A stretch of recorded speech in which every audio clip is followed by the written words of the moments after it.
My name is George Marie. I'm the program manager for writing at Centrum, and I run the Port Townsend Writers Conference each July.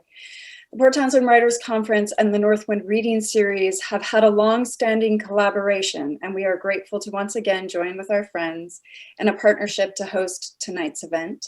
Before we get started, we would like to acknowledge that we are broadcasting from lands and waters of the Coast Salish people, and we honor their thriving culture and their efforts to sustain their homelands.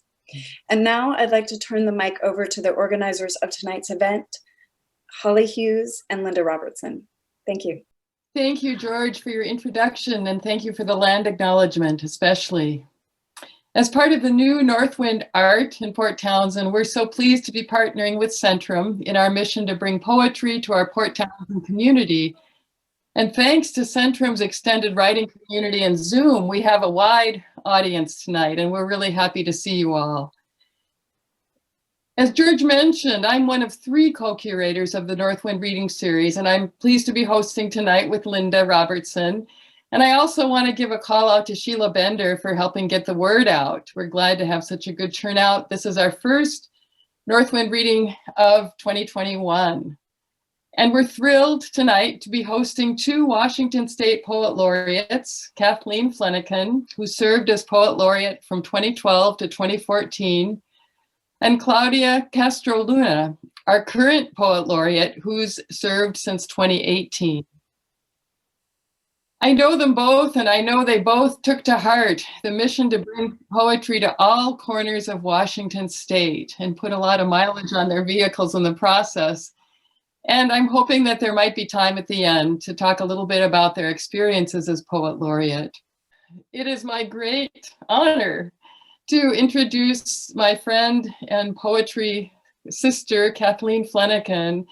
We are both alumna of the Rainier Writing Workshop MFA program, and it was such a treat to meet Kathleen and to be able to continue in a poetry community with her.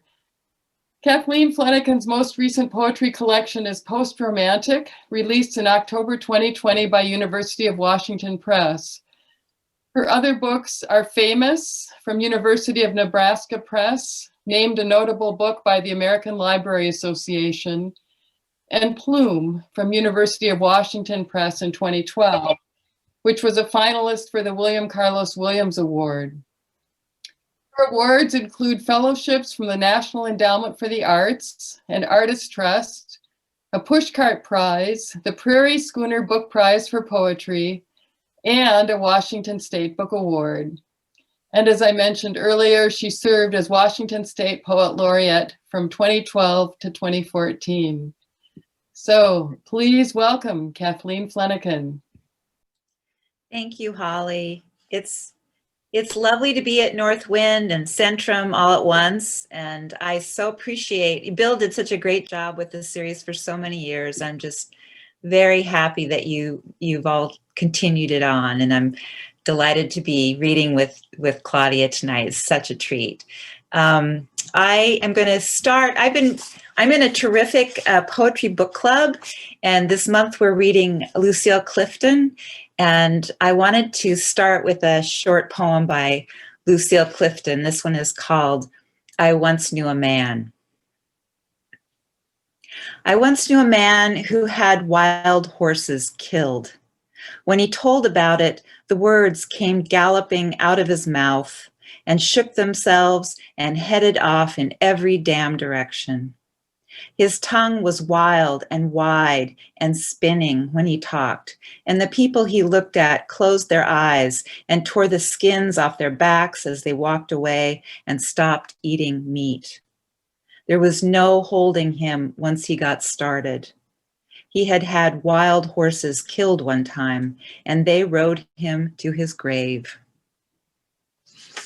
Kind of a dangerous move to start like that. But I will move forward. I was given a prompt recently, the title, We Are All God's Poems. And I sat with that for several weeks. And then I went to the post office one afternoon, and I came home and wrote a poem very quickly. This is called We Are All God's Poems. Because I had agreed to hold the man's place in line while he left to fetch his cane, he paid me back in his booming voice with his memoirs. The line went out the door of the post office, Valentine's Rush, and he covered a lot of ground while we waited 6 feet apart. Less, but what could I do? Including his 7 college majors and the failure of Darwin to describe a world that God created in 6 days. His friend, the Nobel Prize, his friend with the Nobel Prize agreed. Followed by his martial arts class with Bruce Lee, who was so fast, he'd exchange the quarter in each of his palms for 2 dimes and a nickel, and you couldn't even see his arms move. That's pretty fast, I said. His mask was a complicated whole head affair that made him look like a welder or a guy stuck inside a mailbox. He explained he'd had a brain stroke, and ever since, if he fell down, he couldn't get up. The stroke hadn't dampened his voice. He'd been head lifeguard at the U of W, and when he was 59, he could still walk 5 miles in 1 hour and 2 minutes before he boxed a few rounds, then warmed down with a mile swim. The pretty seeming woman ahead of me, holding a comically tall stack of parcels, turned around once to meet my eyes. I offered when he asked that I hailed from Eastern Washington. He'd had a great-grandfather from there he met just twice, when he was 3 and the man was 103, and when he was 7 and the man was 107. He lived to be 112, but his brothers lived to 114, 116, 118, and 120. Everybody else in line stayed quiet, and I believed I was their representative, ready to receive whatever the man had to share. Then it was my turn at the counter, but for a few minutes longer, there we were in our masks and orderly distances, in the shadow of Bruce Lee's dangerous hands. Every one of us on the honor system, the most honorable system of all the systems. Okay, I'm going to read 3 poems from my book, Post-Romantic, which came out in the fall. And it's kind of a fun book to read from because it has a lot of different threads, so I can follow a number of different paths. But there's a lot of poems about marriage and family. There's a number of poems about America and my sort of complicated love affair with America. But what I thought I would do tonight is read 3 poems that are set in childhood. And this first one is one of my very earliest memories of waking up from a nap in my crib.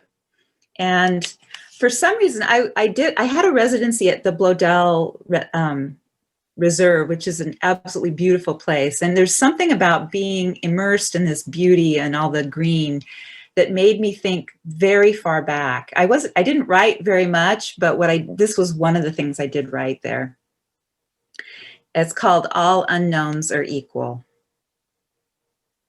All unknowns were equal when my head was still soft like a mushroom, and I'd wake in the banded light to a consciousness like moss. How large that yellow-green world with its shadow prints on the window, but also the marshland that was I. Some scale measured the 2 equal, and since I could wander only a few steps in either direction, I wasn't afraid.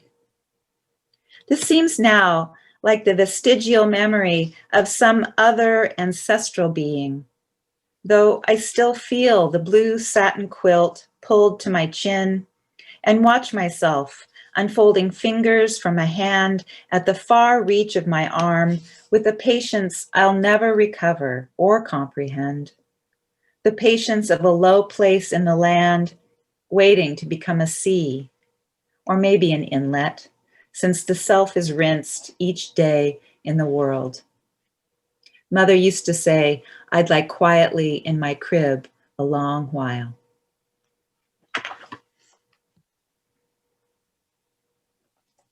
This next poem is about my middle son, about his very early childhood. One of my very fondest memories of mothering was actually this experience of reading a book of very flowery about King Arthur to the boys when they were little. And so I had this poem and I worked on it over a number of years. Finally, it was the poem that told me that the really essential ingredient here was that Arthur was a little brother, and so was my son. He was the little brother. And so that was the key that was missing to this whole thing. So I wrote this in a form that is kind of interesting to me. It's just a sentence. It's one sentence, and which I recommend. It's a fun form to try. This is called Reading Aloud. When young Arthur, on a mission for his older brother, assayed the sword in the stone, then advanced through a heavy hail of wherefores and withals to mount the anvil and grip the hilt unheralded and alone. My second son, dismounted from his spaceship bed, approached the center of their messy room, and in his red plaid pajamas, reached forth into the seamless air and pulled. Okay, so this last poem is a long one. It's actually in 8 parts, and I wanted to read it tonight in part because Holly was an early reader of this poem, and she had some really important insights that sort of helped me understand how to finish it off. So this is in part for Holly. I also wanted to read it because I'm reading with Claudia tonight, and she has this beautiful long poem about the Columbia River, and the Columbia is the main character in this poem as well. And the Columbia is very important to me. I grew up on it, but even more than that, our entire family lived down the Columbia in Hood River and in Portland, and so we made that trip once or twice a month for my entire childhood and into adulthood. And so that drive from the scrub and the sagebrush into the green along that incredibly dramatic scenery, that is just like etched into me like nothing else. So that's kind of one important thing to know about this. This is a poem about a memory of one of those trips. The other thing I want to say is this is a poem that really fights against the desire for nostalgia. You know, it wants nostalgia and it doubts nostalgia. And the other thing is that one of the things I've been dealing with through this entire last presidency was the fact that I was born into one America that is gone now. And so I feel like I was equipped with a certain set of skills for being an American citizen that no longer apply. So I think one of the things that's hard for me about where we are now is that I don't feel equipped. And so that's going on in the poem too. Okay. It's called Letter to Rilka. If you hear me talking to you, the you is Rilka because I was reading the Duino elegies over and over again. So he's the you. Letter to Rilka, November 2016. I'm remembering a Western scene. I was a child, sticky hot between my brothers in the backseat of a Buick, doing 80 down a 2-lane highway. The desert gaped like the shed shell of some giant, writhing thing. The truth was just as alien. Basalt plateaus and canyons carved 15,000 years ago by cataclysmic floods. But the floods were still an arcane, discredited theory. And because we didn't know, we couldn't see. We skittered across the massive landscape, completely ignorant, inhaling my father's cigar smoke. Viewed from that line of pelicans flying, our car crawled like an ant in a trail of ants following the river. Though the river was so systematically dammed, it was by then a series of still lakes. From my place in the back seat, I watched my mother in sunglasses glance at my father, glance at my brothers and me, then back to the highway with a look I took for granted then, but don't now that I'm older. You wrote that angels and animals are complete, but we humans are made of lack, and what we're striving for was once nearer and truer and attached to us with infinite tenderness. That's Rilka's words. And so I'm drawn again to that moment in the car by Mother's expression, content, whole for a moment, holy. Your angels muscle through the now and then and what's to come, not caring where they plant their feet, not caring who they crush, so stainless and complete. They look down on us, stopping 50 years ago for gas, more cigars, and Eskimo pies, and on the man behind us in line. He needed cigarettes. His nails were clean, but his hands worse for wear, and he looked older then than a man his age now. Like every man in that filling station, he'd gone to war. Out back in a patch of weeds, we swung our feet at a picnic table, slapped mosquitoes, bit into ice cream, and licked our wrists while the man behind us lit up, gunned his American engine, and drove on. Motel postcards showed a bowl of sky tinged with green, a generous cocktail of leaded gas and low-level radiation. To you, this is America's future, a star sapphire, a weird and worldly blue with a burst of light inside. But to me, it's an irretrievable past. The man in his car was the best of us. That's almost true. He populated this nation, decent, hardworking. You'd say his streaming Godhead inciting the night to infinite uproar. His Godhead by day only nudging the surface. Head cocked, hat, shoulders back. He'd been a soldier. Killing men brought no relief, and he never spoke of it. America has always been defined by haunted men and women, but this one bore an extra burden, our newfound power to kill everything. I remember a motel I always looked for, pitched on the bluff over a hydroelectric dam, centipedal warrens, each with closed drapes and orange doors. Transmission towers marched up the hills through the sagebrush, and the dam was lit at night like a prison. Along with that neon sign, motel, it was the only consequential light in town. The drapes stayed closed. I'm trying to marry then and now. Dear Rilka, I enter one of those rooms, slide in beside the man, and see him no better for our nakedness. How uneasily I love America. And every man, bystander, scapegoat, citizen, racist, chosen one, extra, blur at the edge of the frame, peripheral man. I studied him in the hardware store where he studied the penny nails. I studied him on the highway, his hands at 10 and 2. I studied him on the news, blasted by a fire hose, or standing back to watch it happen, or bracing the hose as it blasted away. I studied him on the convention floor with fellow delegates or fellow strikers, aiding or aiming in a National Guard uniform, on a stool in a diner, drinking coffee alone, from the low angle of a child. That man is gone now. If I call to him, he isn't here to answer. He is what's missing. Your angels don't distinguish time. They see us all, dead and alive and yet to be, tracing the river highway together.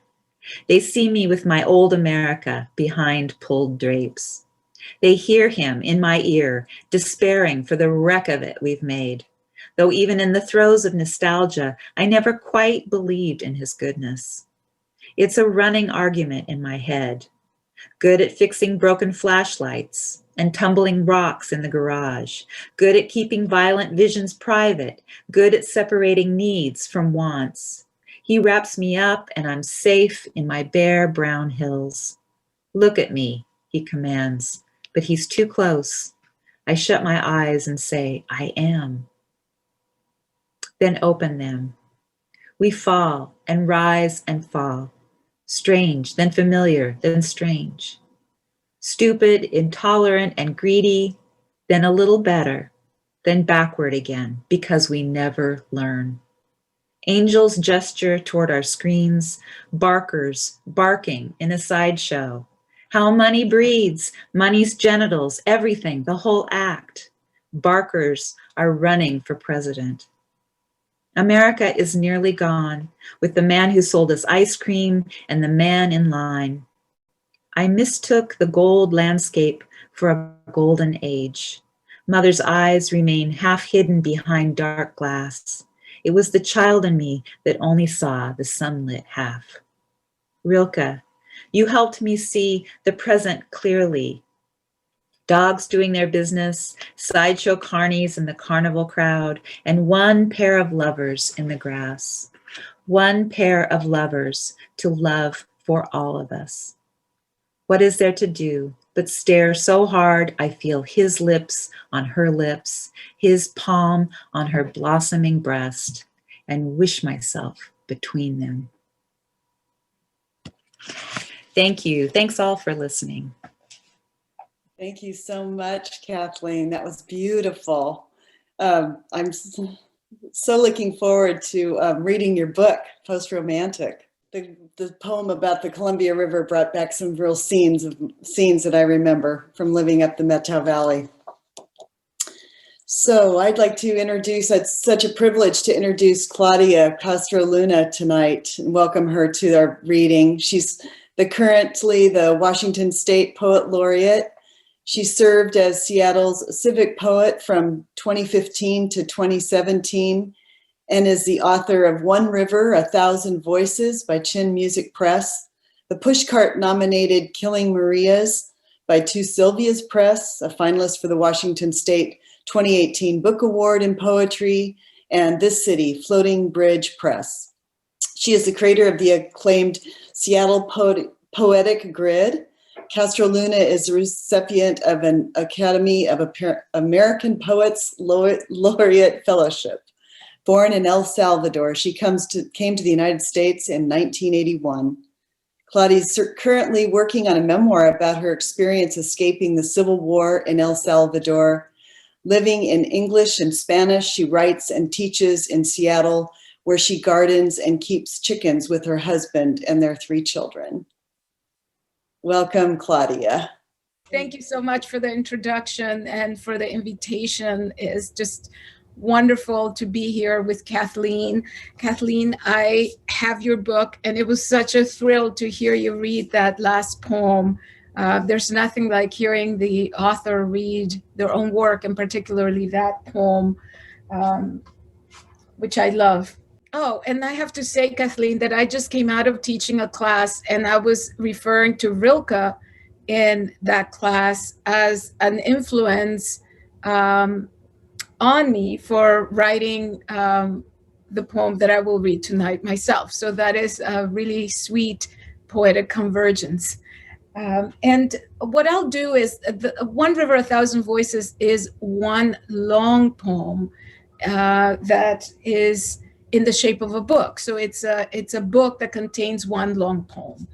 And before that, I did want to read 2 very short poems, another one about the Columbia River and one about a tree, because I was just teaching a class on trees. And so I wanted to begin with that. Osmosis. I woke up refreshed from a nap on a grassy clearing, steps away from the great hemlock's downward swooping boughs. With open eyes, I rested on my back for a while longer, watching clouds coast eastward toward snowy peaks I could not see, but know are there. From the nearby pond encircled by young alders, a frog insisted she had the better spot. When I finally sat up, I noticed that the patch of grass over which I slept had shielded me from a long root, a celluloid tentacle, issuing from the hemlock, and I wondered whether the dreams I dreamt had been mine, or if not by osmosis, the great trees. I love hemlocks. One of the things I have learned to love in my years living in Washington State.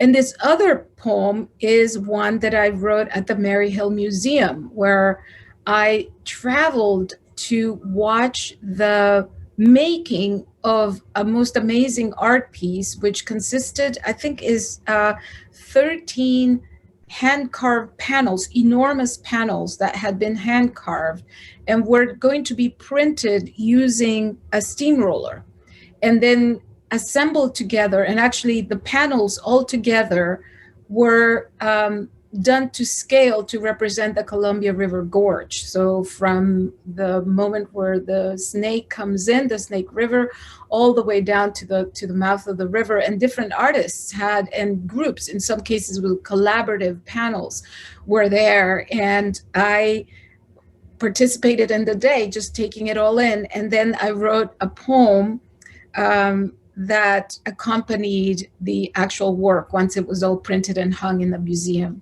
So this is called High Summer at Maryhill Museum. And this is exactly the spot that Kathleen, you just referred to when you were a child. You probably went over that bridge so many times you can't even count. So High Summer at Maryhill Museum. Brink of rainbow, teeth of mountain, coyote stories, nectar dreams of mining bees, yesterdays of yesterdays, and wherever there is already of today, entwined in the cobalt garland of the great river, seen today from Maryhill Museum's verdant grounds, where print masters have gathered to share their third eye visions of what this river is, what it does, what it suffers, what it harbors yet in the churning of its waters. The artist's plan is to press, using a steamroller, 13 hand-carved panels and produce the longest block print ever.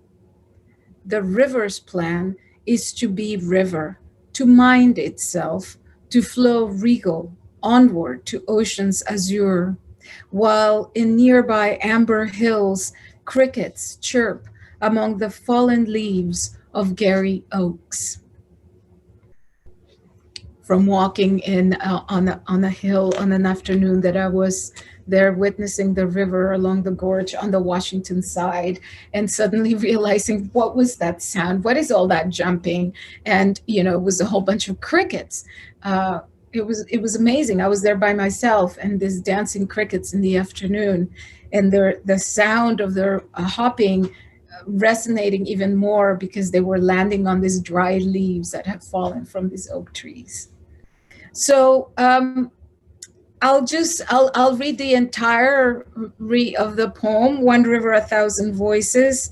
It is, and then I'll share with you what it looks like when I'm done, because it is an unfolding accordion that I'm reading from. One river, 1,000 voices. When world was clamshell and heaven and earth mirrored each other, the blue of one, hue to the other, when mountains spit fire and lava and their igneous entrails scorched earth and suffocated heavens, back when time teetered on eternal night and light's brink augured the unbounded burgeoning imagination of life to come. Before ponderosa and hemlock sharpened their needles thus, and cedar learned to lengthen its scales, when camas stained canyons endlessly cerulean blue, and over vast prairies flowers surrendered their yolk-stained petals to wind's pull. All the while, time braided itself into your verdigris flow. Nature's godly audacity sawed mountains, crushed boulders, injected into each new grain of sand mineral traces from the milky river up in heaven, and into each salmon egg elemental mooring, so that when grown, she would know to risk gill and gut on her return from ocean's depths to your sweet dreams for the chance to choose death to ensure future. Ever before the first human pupils bent in marvel and awe at the rumble and lightning, grace and muscular rigging of your current, in this earlier time before humans came to call themselves in reference to you, river peoples and peoples of the river, fusing their being to your being, before the ancients taught first peoples what to call the things of the world, and humans flourished along the length of you and learned to honor and guard forevermore your presence and memory. A forsage woman etched into stone stories of her people and sat beside a quiet pool along rocky shores, hearing something of herself in the music and gargle of your waters. Before human tongues called a place of roaring, sizzling falls Shonitwu, and your majestic self names of reverence, even before brave men perched on wooden planks and snared leaping salmons on their improbable journey to spawning sites, before prayers of praise and gratitude, before songs of sorrow and joy, before words spoken and unspoken rained upon your current, when cadence and rhythm of dancing feet transmitted heart and spleen, yearning and gratitude down to your silty floor, certainly thousands of years before captains jostled and repeatedly sailed past your ocean frontier, then sank along your bars, before a man called you Columbia, you had long been Nichiwana, for millennia running unbounded, coiled within your current, arias of summer suns and howls of countless wolf moons.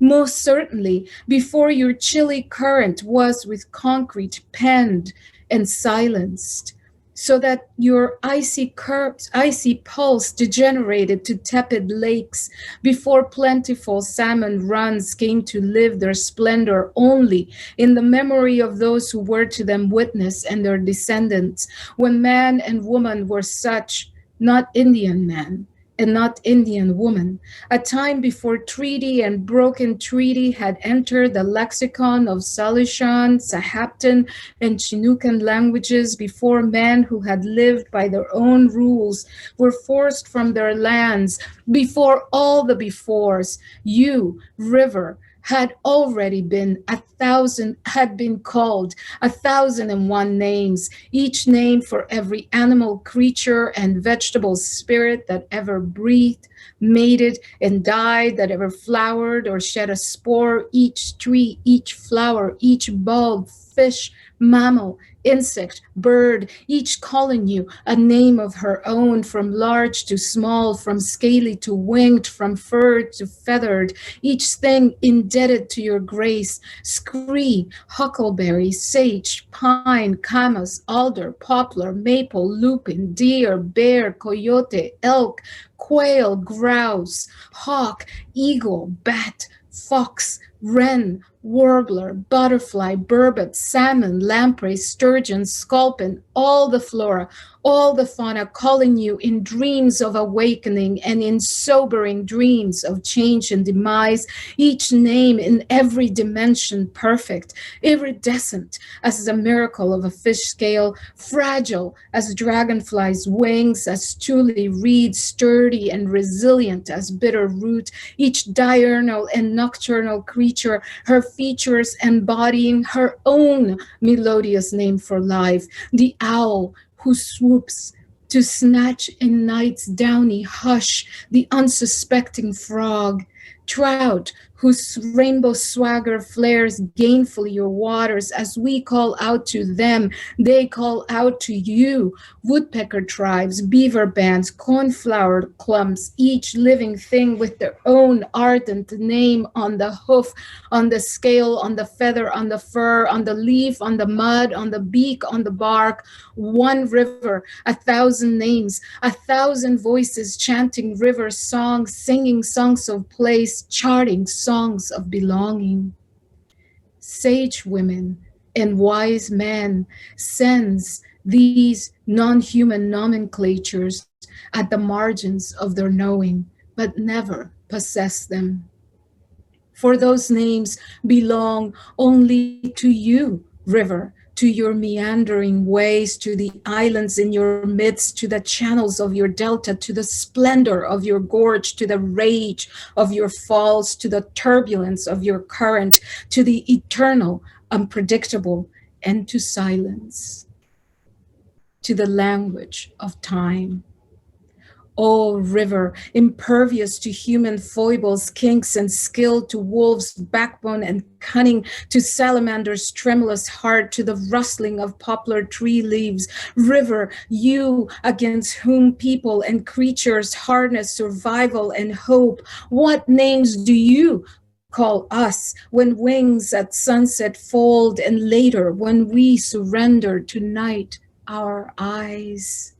For it is hubris to grant faith and dominion only to alphabet and sword. It is hubris not to consider that you, who for millennia have run and pumped, don't also have manner and fashion of your own. Just because your course was marked on a map as territory and a 4-syllable named on you imposed does not make your riverness conquerable. For all we know and think we know, human experience is pinhead to the universe of your waters. As mist from mountain rises at dawn, and to dusk belong the spirits who tease lush lavender skies. Yours is the thingness and riverness of you, O great river. O giver of life, O keeper of time, then, as you shall again flow supreme, singular to your mission, that being your effulgent returned first to ocean, the great water, then to cloud, diaphanous water, then to rain and snow-shaped water, to return back down mountains, channeling rills over mossy hills, fitting rivulets, quietly resting for a moment in the swirl of a chilly eddy, hustling onto streams, eventually to your own mighty torque and rhythm, whose thunderous physics bolt you forward through canyons, around bends, past floodplains, shaping plateaus and prairies to estuary and delta, finally to empty yourself, unrelenting, for the future. Thank you so much. Thank you for coming and listening. Oh, Claudia, thank you so much for that beautiful reading. Thank you to both of you. Let's have a round of applause for them both. And I hope you can hear us through Zoom, all this clapping. Oh boy, Claudia, both of you just made my night. This is one of my treasured books. This is the book that Claudia just read from, and it's just exquisite. And such a pleasure to hear you read it, Claudia. I've read it myself, but I haven't heard it in your voice. So, so many lines. I was scribbling them down madly, and people were scribbling them down in the chat too. So, what names do you call us? Oh, that river and that litany of all of the river's inhabitants. Just beautiful. I think we're all a little speechless in terms of questions. I'm seeing praise just, surging in like a river. And so I think I'm going to start with the question that I have for you. Maybe you can start, Claudia, and then Kathleen. Just in terms of your role as poet laureate, and you guys both, I think, made such a commitment to getting poetry out into every corner of the state.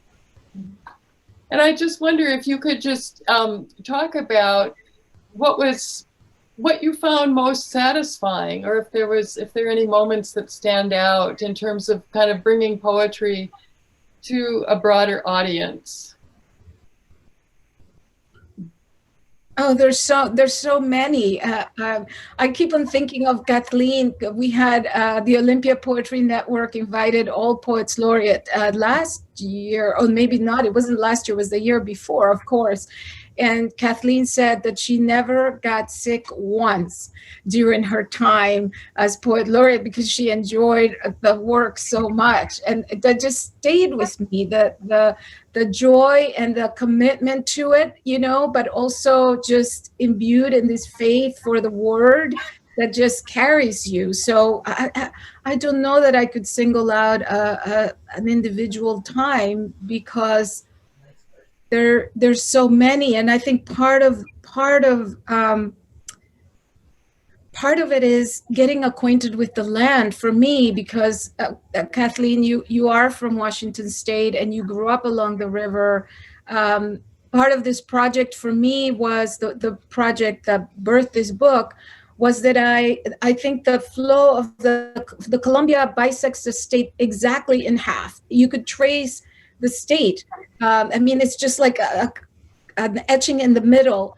And yet we know so little about what happens in that part of the state. I mean, I think that we know a lot what happens on this side of the mountains, and certainly Spokane and Pullman, Walla Walla. There's a lot that happens there, certainly in poetry, and there's a lot of activity. But what about the middle, you know? So I think for me, spending all that time traveling alone through all those roads along that river and in through forests and mountains, it just, the landscape. I always ask myself, how do you love landscape? How do you come to love a landscape? Say for somebody like myself who is not from here, but I have a deep affinity and love for this place, for Puget Sound, and certainly as a result of my chance to serve as laureate, the eastern side of the state. And I ask that question all the time. How do you arrive at loving a place that is not the place that you have embedded from birth, your original place? Kathleen's stories of having those trips across the river, that eastern part being so much a part of you. Well, Washington has become that to me as an adult, as serving in this position, right? The poet laureateship has given me that enormous gift of just being, and truly being present, being committed to sharing poetry with communities in Washington State. That was the intent. That was the intent. But the result of it, what has given back to me, among many things, is an appreciation and a love for the landscape and the natural history of this place, which, you know, I will have forever. Yeah, I think my answer would be very similar, although I would say that Claudia, her task was like twice as big a mountain as I ever had to climb. I mean, I was poet laureate from 2012 to 2014 after a 3-year hiatus. So part of my job was sort of getting it rolling again. So I would say the first few months, you know, I was definitely busy, but I was much busier at the end than I was at the beginning. And then Elizabeth, and then Todd, and then Claudia. And it's just been a ball rolling down a hill. And it's so much larger than it ever was. And I don't know how Claudia has done what she's done. It's just amazing. But what I remember so clearly, I loved the people. I loved having a place to go. I loved these trips where I had a job to do, and there were people waiting for me, and it made me feel so purposeful. And it was also the first time in my life I'd had this task to go out on my own and do it. And so I would echo what Claudia says. I think some of my very dearest memories are of the road trip aspect of it, like getting in the car in the morning from my home. I remember one trip, especially across Highway 2, I went up over the Stevens Pass into Wenatchee, and then up onto the plateau, and then took Highway 2 all the way across the state into Idaho, and then back down into Pullman. That all happened in one day. And it was an incredible, beautiful September day that I will never forget as long as I live. And that, I think some of those trips, just like a movie playing on my windshield, that I think that was the most glorious not more glorious than poetry, but certainly it was huge. It was a huge thing for me. Oh, thank you, both of you. Yeah, boy, it's so wonderful to hear you talk about your love of landscape. Claudia. That is close to my heart as well, as you know, and such an interesting question. And yeah, and the way in which all the poet laureates keep building on each other, as Kathleen mentioned. Yeah, I guess, I always find it instructive to hear what else, what people are working on, Claudia. And I know that you're working on some essays. I wonder, on a memoir specifically, could you maybe talk a little bit about that? Yeah, I think the essays are essentially, I would say they fall under that title of how do you come to love a place, and they're an exploration of Washington State and the way in which the human ecology converges with the ecology of the place, how those two things come together in this state. And I don't think I would have anything to say had I not been out there on those roads for those 2 years. But yeah, more an exploration of how is it that we arrive at a place and come to be. I think that's what's driving those essays. They're a little bit maybe like travel essays in a way, but also an examination of how do you arrive, how do you land in a place, how do you come about to call yourself from a place, right? And I think people do this all the time. We do this all the time, and so that's on the essays, on the side of the essays. And with the memoir is a project that's been in the works for a long time. I finally have a full draft of it, and it's essentially my leaving El Salvador when I was 14 years old, and my parents and my sister and I fled the Civil War. Understanding much later in my as an adult that I had suffered a very traumatic thing living through those years of the war, and sort of an exploration of how that past, as much as we tried to overcome it, never left. It's part, and by us, I mean my family, right? I mean Salvadoran immigrants here. It's part of us, and we have to acknowledge and look at that history to understand how is it that we come to be here. So. Oh, thank you, Claudia. Boy, I look forward to both of them. And I guess that brings me to my next question, really for both of you, because I know when you're poet laureate and you're traveling so much, how do you keep your own writing practice going in the midst of, everything else? Were you able to write at the time, or did you take a lot of notes and come back and work with those notes? How did that work? Maybe you could start with that one, Kathleen. Oh, well, I occasionally had poems, requests for poems, that happened a few times. So I would dutifully write those. I wouldn't say they're all winners, but I actually, a couple of poems made it into my book. So that is something. But generally I would say I just didn't write very much. And I would say afterwards I wrote even less. It was a very, I loved every minute of it. It was a wonderful experience, but it does transition you into a kind of public poet for a while. And I found that the pulling back into the private poet was a really uncomfortable and confusing time for me. And I've really struggled with writing since then, frankly. But I'm not thinking that I think that might change at any point. I'm optimistic. Let's put it that way. Mm-hmm. Mm-hmm. Well, and I think balancing those voices. Go ahead, Claudia, please.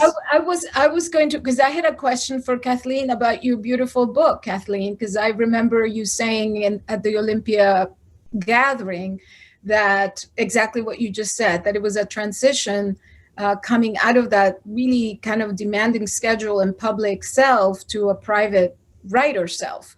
And so I just wanted to, and yet you have a beautiful new book, right? So how was that process of bringing those poems into being? Well, some of the poems are very old. I mean, some of those poems go back to probably 2005. And so it was a slow, and it took me a long time to write it. So it's just time, I guess, more than anything. And I do think that once your book starts to have a form, you start to collect them, and they you start to see spaces and relationships. I think that also encouraged me to write some new poems to fill in some of those spaces. But I would say it was a slow process, but I am a slow writer, so that's really not a new thing. Mhm. How about you? How did you manage? I don't know how you have time to tie your shoes, let alone anything else. Writing. I thought this last year was good because it forced us, I mean, on the writing end, right? I mean, there's nothing good about it, but being suddenly moving at such high speed, traveling around and having, lots of events, especially with the river project, suddenly come to a halt was difficult.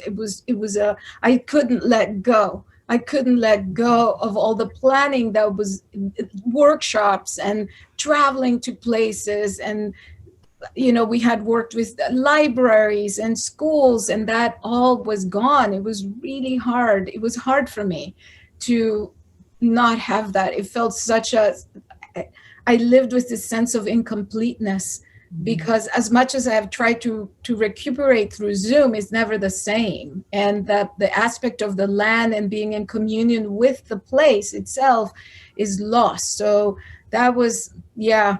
I mean, I'm with you that there wasn't much time for writing. I have gone back. The memoir has been in the works for a long, long time. I put together a new manuscript of poems that I've been writing off and on, and the second half of last year allowed me time to write, so that was good, finding little pockets. But it wouldn't have happened if things were normal, because I would have been on the road, and gladly so. I would have been on the road, Yeah, the pandemic was, I think, difficult for all of us in that sense, but for public program is right when you feel that poetry could do something. We could come together, we could process this.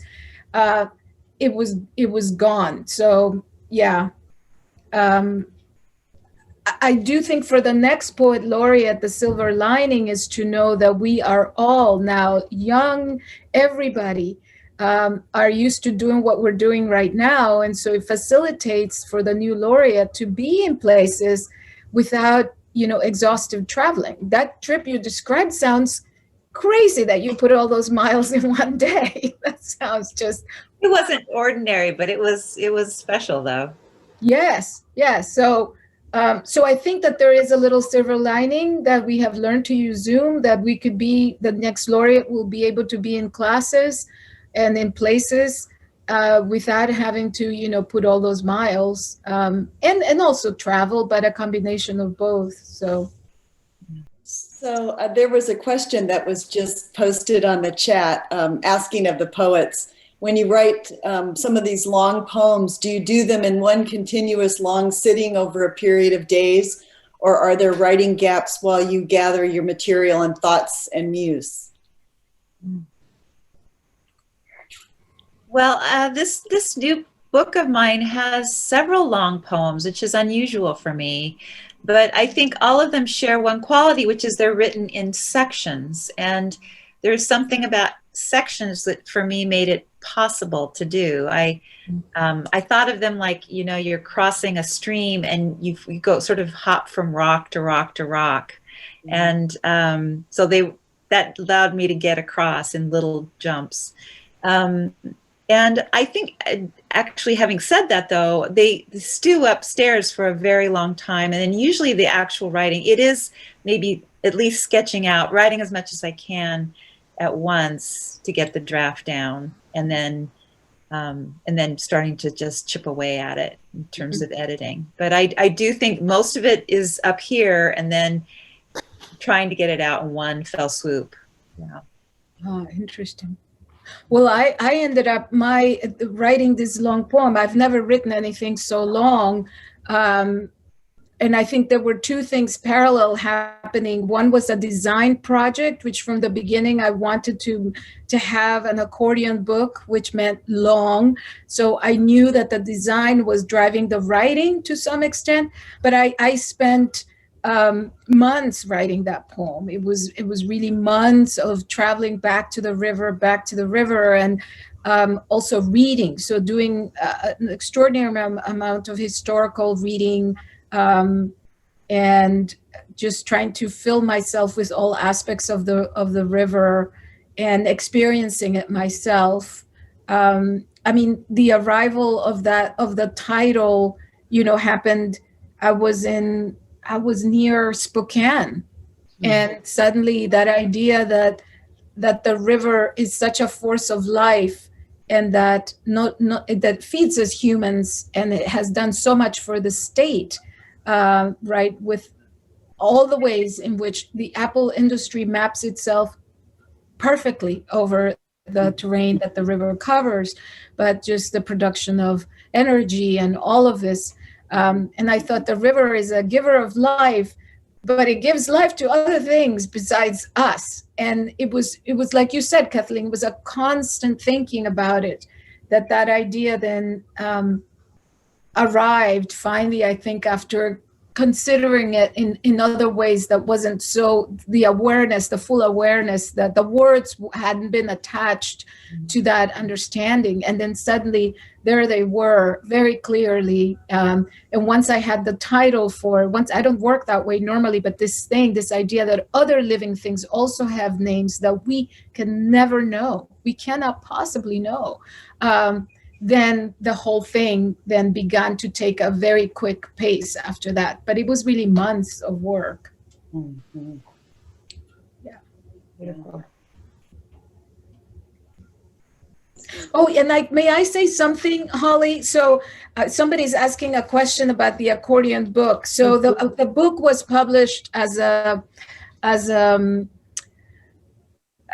a letterpress project, and I was able to do that through, and Holly has it. Yeah, and it's really amazing because it's all hand printed. I did it myself with the help of Jenny Wilkson, and it just was an amazing thing to do. But I was able to raise funds to produce this short version that then to go to all libraries across the state. So to discuss the river, to bring the river into our conversations, but also to think about the book as an object of art, that the book itself is doing something. So those books went out to the libraries, and then when Chin Music Press published it, the funds from the book, part of the funds are going to a nonprofit on the river, Columbia River Keepers. And they're an amazing nonprofit that does terrific work all along the river, not only in the gorge. They're based on the, they really do work along the gorge, based in Oregon. And the funds are going to them for all the good work that they do. So I like the idea that the river of the goodwill that came from making that letterpress project possible continues to reproduce and actually go back into the river in, projects that take care of its waters and environmental protections and things like that. Yeah. Oh, that's great, Claudia. We have one more question. I think we have time for it. And this is coming from Shika, who is actually coming to us from Hong Kong. And she is asking, both of you have impressive bookshelves behind you. What are you currently reading, if you don't mind me asking? I'm reading Kathleen's book. I was so happy that you read that opening poem, because I read it and I love the format and I love the way it's long and in pieces. And I saw there are several poems like that. And the poem that you opened with your son, I have read that before. So it was wonderful to hear you read that. And what else am I reading? I'm reading through a collected works of Denise Levertov, whom I love. and it's, you know, a giant book. I don't have it near here, but yeah, those are two current reads. Great. Well, I mentioned up front that I'm reading Lucille Clifton, and she is very, very excellent company. Yeah. I'm in the middle of Natasha Trethewey's memoir, which is absolutely beautiful, and it reads like a poem. I usually am listening to novels. So right now I just today finished a novel, the novel by Ayed Akhtar called Homeland Elegies, which is incredible. It's just such a beautiful book. And before that, I finished Hamnet by Maggie O'Farrell, which is another beautiful novel, just gorgeous language. And what other? I've been reading other poems, but there's something about that question that makes everything fall out of my head. I can never remember what it is. Always. Remember, what was the last thing I read? Anyway, it's a great time. There's some really good poetry coming out right now. I just can't tell you what it is. I've been reading more maybe non-poetry related stuff. I've read a book called Barrio America, which is about the way in which American cities at one point were spiraled downward, and there was an exodus from American cities, and Latino immigrants came into those spaces and in a way revitalized those areas, like the Mission in San Francisco, and made them these vibrant, walkable districts. Chicago as well, in Austin that happened. Sandoval Strauss is the name of the writer. And just watching, I visited the Mission in San Francisco so often, and it's now being gentrified. And he argues that this immigrants revitalized these areas and made them really appealing to then folks who wanted to, young folks, cutting edge kind of urbanites who wanted to return and to the city because of what they offered. And in fact, then, displacing these people who actually revitalized this area. So it was a very interesting argument for the urbanization of the core of American cities. It's an interesting read. Great. Well, you're leaving us with many riches, not only this reading, but a whole reading list to look forward to.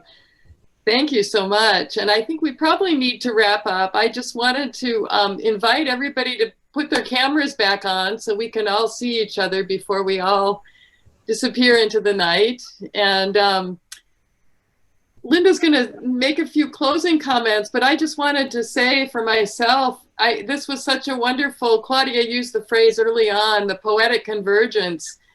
And I felt like it happened all evening.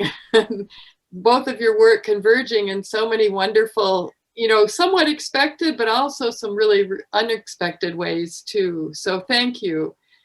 And just a quick pitch for their books. I've posted in the chat the information about both their books if you want to support your local poets and your local bookstores. Open Books is always a good place to go. And Linda will wrap up with a little bit about what's coming in the future with the Northwind reading series. Yes, so thanks again, Kathleen and Claudia. It's just a wonderful night. I'm so thankful that it's recorded, and so we can share this with people that weren't able to come tonight, and we can rewatch it and enjoy the words again. Thank you so much. Thanks also to George and Centrum for partnering with the Northwind Reading Series, and to everyone who came and attended.